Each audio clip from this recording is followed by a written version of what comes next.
बाबा आखंडलमणि धाम को जल लगी करने आसुथिबा बोलबम भक्तों पादसेवा करिसेंती उच्च शिक्षा मंत्री सूर्यवंशी सुराज। रविवार अपराह्न संध्या पर्यंत मंत्री भद्रक और आखंडलमणि मुख्य सड़कर कोठार पहुंची भक्तों सेवा करथिले।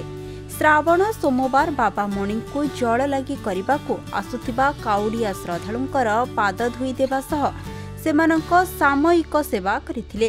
मंत्री सहित बीजेपी नेतृमंडली मध्य बोलबम भक्तों सेवा और चिकित्सा करथिले।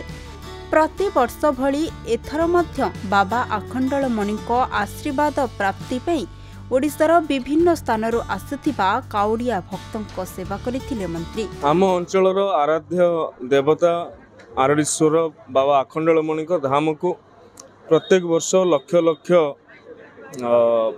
काउडिया माने श्रावणी यात्रा से माने जाती एवं जो भली भाव से सेमानंकु पथ कष्ट होता है एवं तांकर गला बेलू जो भली भाव में तांकर मेडिकल ट्रीटमेंट सहित जो सेवा कार्य प्रत्येक वर्ष परी करा जाए आमे सरकार को आसीबा पूर्वर करूथुलु एबे भी करूछु।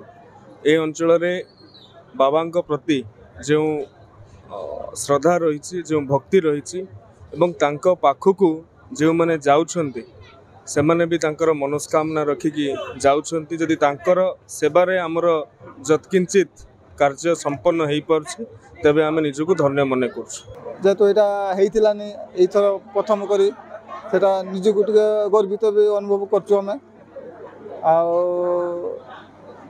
केते परिश्रम आपन जो तालिका आछंती मालूम हुए कष्ट। हां बादो तो निश्चित कष्ट होबो ना एंतो तांकरी ना धरिकी बाबांग अछन तो तांको ना धरिकी हमें जाई तांको पाखर पहुंच जाउछु। जो परिश्रम तांगर फल तांगर को दिन देबे कोन करे सेटा पछ कथा किंतु आगे कर्म करी चले फल तार दबा लोक दबो। मंत्री मोर सेवा को केमति देखो सेटा भल एथर हमें जो प्रथम करी एथर सेवा पाउछु भल अनुभव हम निजको गर्वित बोली माने करछु। भद्रकରୁ जगन्नाथ बेहरा रिपोर्ट खबर ओडिशा।